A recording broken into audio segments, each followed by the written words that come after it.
direto para a entrevista do dia com a Denise Campos de Toledo.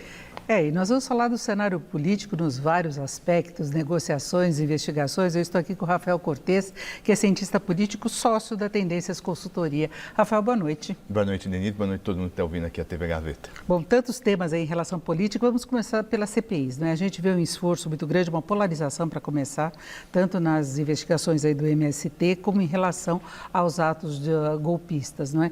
E a gente vê a oposição tentando jogar a responsabilidade do governo. No caso, por exemplo, Zé Rainha hoje, ele admitiu que é amigo há bastante tempo do presidente Lula, teve toda a discussão com a Sâmia Bonfim, até um desrespeito em relação a ela.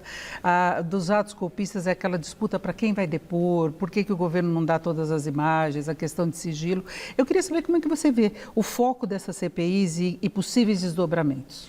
Olha, acho que, Denise, ambas as CPIs são o espaço dentro do Legislativo que mais ainda guardam algum contato com aquele cenário mais polarizado da política brasileira ao longo do governo Bolsonaro.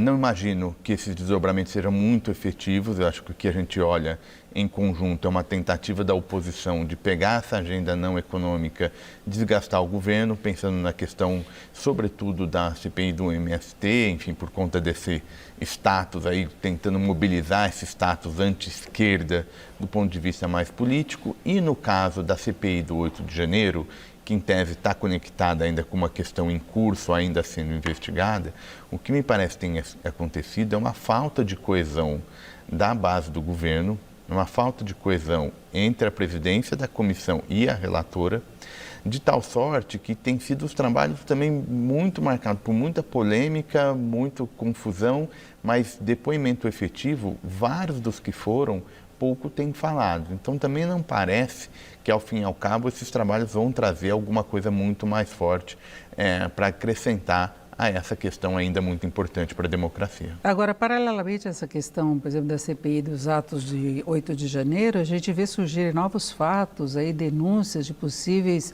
tentativas de golpe mesmo, né? Nós já tivemos o coronel Cid, que ele acabou indo depor e não falou nada lá, mas estão aparecendo contas dele, transferências de recursos incompatíveis com a renda, teve a falsificação da questão de vacina, que talvez seja menos importante, divulgação de conversas dele, tratando a questão de golpe mesmo. O ex-presidente Bolsonaro, inclusive, já teve depor a respeito. E agora tem a situação de Carla Zambelli, não é? Que ela contratou o hacker da Vaza Jato, né? Que ele teria aí como finalidade essa contratação, o Delgatti, dele, inclusive, entrar nas urnas eletrônicas, né, para ele mostrar a vulnerabilidade e talvez tentar mudar até os resultados, invadir as contas do STF. Teve aí aquele comunicado, inclusive uma mensagem de Alexandre de Moraes, e ela levou ele para conversar com o presidente Bolsonaro, com Valdemar Costa Neto, ainda quando Bolsonaro era presidente. Então é uma situação mais grave, né? É por isso, Denise, quem está nos ouvindo, que eu imagino que o grande espaço para aprofundamento das investigações não seja no âmbito parlamentar e seja no âmbito dessas investigações, seja no Supremo, seja pela Polícia Federal. E aí, de fato, tem aparecido evidências diretas ou indiretas que sugerem que o 8 de janeiro não foi algo por um acaso, que na verdade foi resultado de uma opção política do questionamento do resultado eleitoral, sobretudo a partir da vitória do agora presidente Lula. E eu imagino que isso ainda traga consequências tanto do ponto de vista político, né? A gente daqui a pouco provavelmente vai falar da reforma ministerial, mas também do ponto de vista judicial para os atores que estão aparentemente envolvidos. Agora, no caso de Carla Zambelli, se fala da possibilidade, inclusive, de cassação, porque o presidente Bolsonaro, ex-presidente, já não quer falar com ela há bastante tempo. Ele responsabiliza ela, em parte, pela derrota dele no segundo turno, quando ela saiu correndo pelas ruas aqui dos Jardins, aqui no bairro, com um revólver na mão. Né? Então, foi uma cena que chocou muitos eleitores, né? Apesar de ela ter sido muito bem votada. Né, mas tem essa situação de afastamento mesmo do PL. Né? Digamos que a gente tem uma grande agenda, que é essa revisitar esse 8 de janeiro, e essa grande agenda vai aparecendo de forma mais concreta, caso a caso. No caso da deputada Carla Zambelli, objeto agora de ação da Polícia Federal, tem vários canais que eventualmente podem levar, ou pelo menos a punição, ou eventualmente até a perda de mandato. A gente tem visto o processo andando no Conselho de Ética, que ela sofre, e também investigações, seja na Polícia Federal, seja aqui também um julgamento, uma ação que é entrada aqui no Tribunal Regional Eleitoral de São Paulo, que eventualmente pode trazer a perda de mandato, e acho que faz parte um pouco de revisitar o que aconteceu com a democracia brasileira. No plano político, como você bem mencionou, parece ter um isolamento desses grupos mais próximos ao ex-presidente dentro da própria legenda. E se busca uma blindagem dele mesmo em relação a todas essas situações, embora ele tenha se tornado inelegível, há uma blindagem por parte do partido que vê nele um grande cabo eleitoral, né? Mais ou menos é assim que acontece, né? Você tem ali um objeto de investigação, alguns nomes começam a ser punidos, e aí é uma tentativa de contenção de danos. Nesse caso em particular, o PL tem o desafio tanto como organização, que vai disputar eleição municipal e tem uma expectativa de aumentar o número de prefeitos, e particularmente no plano político, o entorno do ex-presidente Bolsonaro é ainda muito importante. Eu acho pouco provável que a direita e quem busque voto por esse caminho não precise fazer algum tipo de diálogo com o ex-presidente, que ainda é um nome muito influente a despeito das questões judiciais. Agora, vamos falar do governo, da articulação política, mudança em ministério. Hoje teve a posse de Celso Sabino, que foi indicado para o turismo pela União Brasil. Ele ocupa o lugar que era da Daniela Carneiro, que está saindo do União Brasil. Ela quer sair do partido.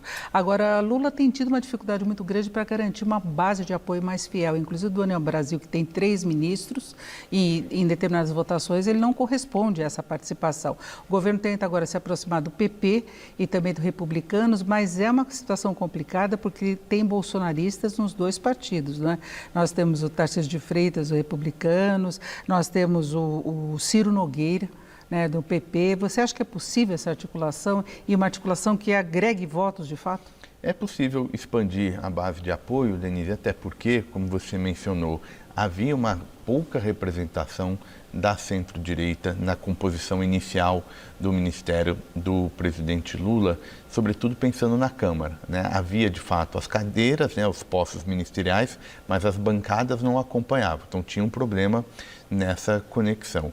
O que me parece que o governo quer fazer não é de longe não garantir uma disciplina 100%, uma alta coesão desses partidos que têm divisões importantes. Tem a divisão entre governo e oposição, mas tem divisões regionais muito relevantes, mas é criar uma espécie de uma zona de conforto um pouco maior, aumenta o número de partidos, pode até ter alguma disciplina, mas pelo menos tenta trazer força para uma agenda que vai ser difícil, Denise. Acho que esse é o ponto importante. O governo, mesmo com todos esses problemas, foi exitoso nas suas principais agendas no primeiro semestre, mas para esse segundo semestre que se inicia agora a partir de agosto, eu espero dificuldades importantes, especialmente na agenda econômica.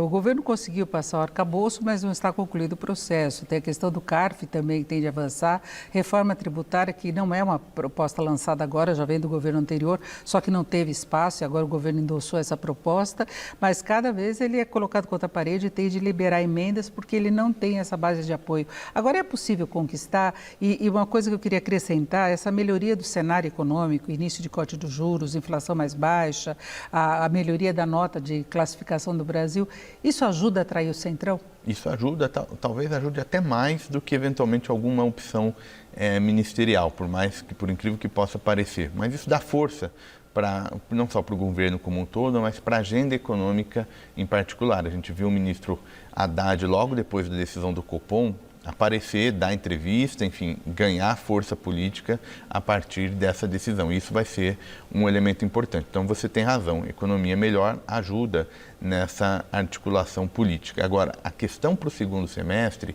é que a agenda econômica ela sai de uma zona de conforto para os parlamentares da centro-direita, porque esses parlamentares, quando discutiam, por exemplo, o marco fiscal, essa era uma agenda que, de alguma maneira, estava próxima a eles, né? Agora, a gente vai entrar numa agenda de aumento de carga tributária, né? Tem algumas MPs que o governo já enviou, que tem um pouco mais essa cara de aumento de carga ou de recomposição, enfim, tem um jogo de palavras aí, e acho que é por isso que o governo está se preparando, porque as brigas vão ser bastante relevantes, sem contar a complexidade da reforma tributária. E é uma negociação difícil também, porque se tenta avançar sobre algumas áreas que o presidente Lula quer preservar. Ele já discutiu, por exemplo, exemplo, questão de esporte, da saúde, desenvolvimento social, que é uma área prioritária para o governo, até pelas propostas dele.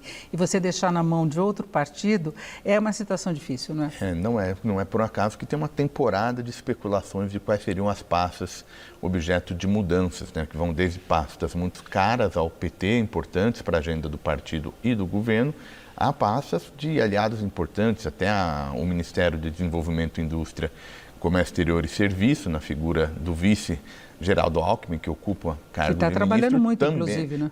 Tem sido super ativo, né? E também tem sido objeto de especulação. Sem contar outras agendas, representação da mulher no governo, que entram em xeque agora com essa expansão de aliados que o governo pretende trazer, pensando nessas dificuldades que a gente mencionou. Agora, o Lula já teve reunião, inclusive com o próprio partido, dizendo que talvez tenha que abrir mão de algum ministério que pertence hoje ao PT.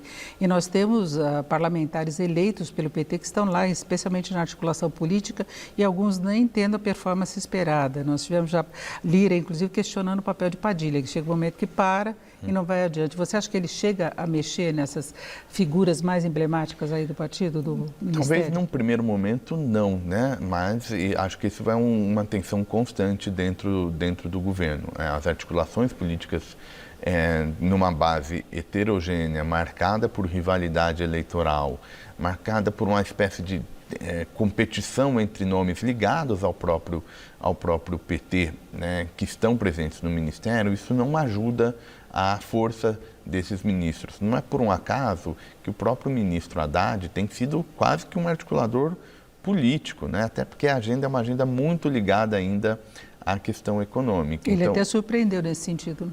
Inclusive, acho que uma boa parte desses resultados mais expressivos teve a ver com essa figura política no comando do Ministério e que soube e sabe lidar melhor com esses meandros de Brasília do que, eventualmente, um nome técnico. Tem sido muito positiva tal escolha, de tal sorte que acho que não dá para imaginar que esse espaço do PT esteja garantido dentro do governo nesse cenário que a gente está conversando. Bom, estamos fechando aí 30 segundos. Você acha que vai ser essa briga todo o mandato inteiro de Lula dessa vez? Vai ser esse ponto e contraponto, negociações o tempo todo? Acho que ainda sim, porque a gente vive, por um lado, uma agenda que é difícil, não é fácil lidar com essas questões de carga tributária, daqui a pouco vem a agenda da tributação na renda, e no plano político, à medida que vai entrando eleição, o calendário eleitoral vai se aproximando, essa rivalidade, que é uma rivalidade muito forte, está todo mundo correndo atrás para responder os constrangimentos do sistema eleitoral,